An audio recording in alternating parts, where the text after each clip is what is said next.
What's up guys, Smiley here. I'm going to be bringing you another commentary video over my Call of Duty gameplay in the background, so hope you enjoy it, so thanks. First off, I wanted to start off by saying I got a new mic finally. I got my Blue Yeti on Amazon. I think it was like, they were doing a special the now, so it's like £85 or something like that. I can't remember specifically. But it is pretty good for price wise. Like, it is like I think it's the best USB one, like best USB mic you can get. So I'm happy with it, like it's really good, and when I'm using Skype as well I use it, so everyone says it's like good quality and all that, so I definitely recommend it. I'm going to be doing a setup video I think for my next video, because I think it'd be like a good idea, and I've got my scarf and HyperX, which I'll get onto in a minute, and everything else as well, so I'm going to be doing a review on the scarf and HyperX during that video as well.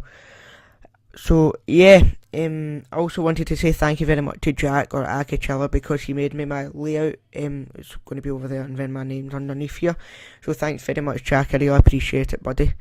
So yeah, I'll start off at the start where I need to be, because like it won't make sense if I jump way forward. So my mum went through a good pregnancy. Everything was fine. She had scans like every week, and nothing was showing that anything was going to be wrong with me. I was going to be normal. Everything was fine. My brother, I have an older brother who called Martin. He's 5 years older than me, so, and he's normal. Sorry, he's normal, and there's nothing wrong with him or anything. So there was nothing expected for me. So I should have been fine, and that wasn't, no, far from it. So when I was born, everything was looking good, but until like an hour after I was born, I started being sick, and I wouldn't stop. Like, I just kept on being sick, and I was sick for about 3 hours straight. There was like, my mum tried feeding me, trying to feed me like breast milk and everything. I couldn't take anything. Tried the other milks that babies getting, unless they're not getting breastfed, and I couldn't take any of that either. I just couldn't take anything, and I just kept on bringing it all back up, and they had no idea why. Thankfully they do now. So yeah, I was transferred to the Children's Hospital in Glasgow at 2 days old, called York Kill, and they had never seen anything like this before. Everything was new to them. Like, they'd never seen a person, like a baby that couldn't, like, it just kept on being sick and was sick for like the first 3 days of her life and couldn't have anything to eat. So I got put on like a drip down right away when I arrived, to try and give me more fluids. So that kept me hydrated until I got my central line, and I went in for a major operation when I was 2 days old. I got a central line, and then like a tube that drains my stomach in case I'm feeling sick. So right now I'll show you. I'm on like this bag right now, and that basically empties, like if I'm feeling sick like I am right now, it'll drain all the bad stuff out my stomach, so I'm not going to be actually physically sick. The sick comes out in the bag basically. It's not that disgusting, honestly. Like, that sounds actually really bad. I never thought about that, but it isn't that bad, honestly. So that's the way. When I was at 2 days old, that's everything I got there, what I just told you. So they still didn't know what was wrong with me. I still hadn't gotten that diagnosis, and they were calling around Europe, the whole of UK and Germany, Italy, France, trying to figure out what the heck was wrong with me, because they've never seen it before, like I said. My surgeon actually ended up calling a doctor in America, and they had actually said that they'd had 3 cases over in America before, and they were all still alive, luckily. I think they had more, but I only know the 3 that's still alive, and I still keep in contact with all of them today.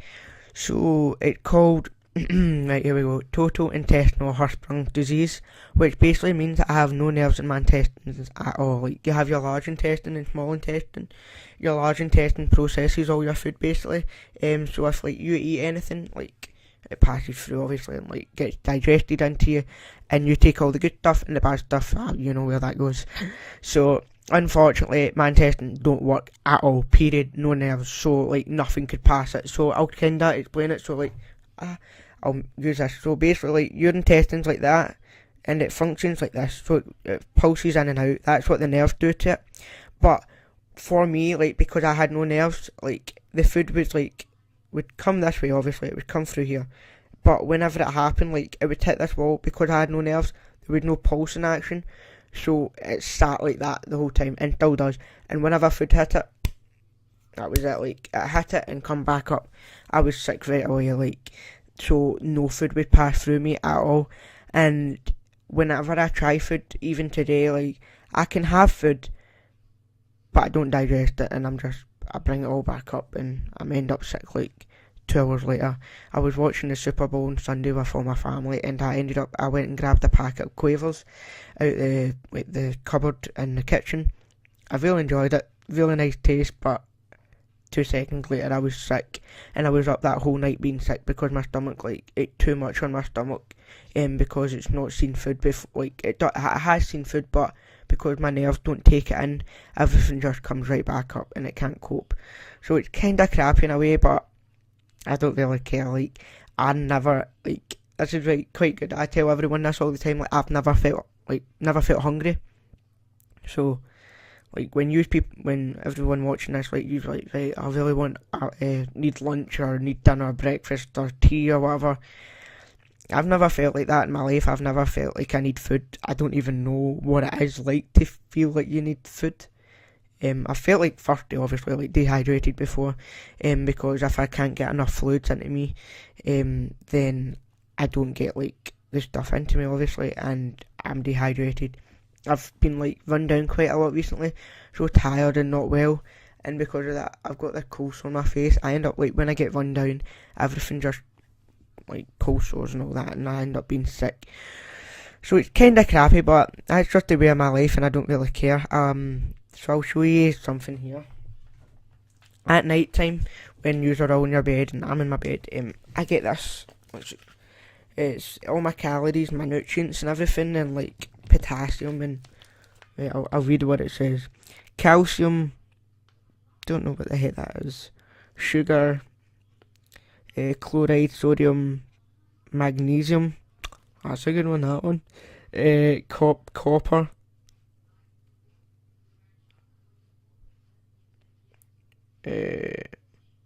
Molybdenum. I'm not even going to try it. Iron. Right, so apparently I get fed copper and iron through this big thing, right? Sitting making the thing, they're just injecting the iron in the copper. That's just really weird. So yeah, and then obviously my pump and my fluids, like that I get it through, and my lines here. So that's my line right there. You probably can't see it because of this overlay, so like that's my line right there, and this is what connected onto it, and that injects all my fluids through it. So like the badge get like connected, and then it goes through that wee line, and then like they go through my body and keep me hydrated and stuff like that. So it's alright. Like I don't really care. That's just the way I've lived my life, and I kind of enjoy it, to be honest, because I don't need to eat and don't need to worry about that sort of stuff. And after you eat and all that, like I don't need to worry about that either. So if you can, you know what I mean. So yeah. Luckily, like this will sound quite weird, but because I'm the oldest living survivor in Europe with my condition, right now there's 2 others in Scotland and 2 in England. So, but there's only been one for the past like 10 years. There was only one kid born with the same condition as me. No, girl, sorry, called Abigail, and she ended up passing away when she was 2. She never made it, unfortunately, but we were really, really close with that family. And they all meant a lot to us. So, but with all the kids that are here now, they're all like brand new.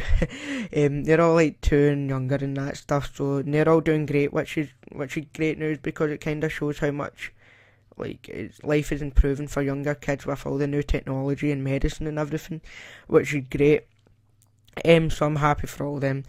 A quick funny story I'll tell you about, because I don't eat, I'm going to stop saying like, see the next video, like, I promise you I'm not going to say like or any of that, like I promise, that's a promise, right?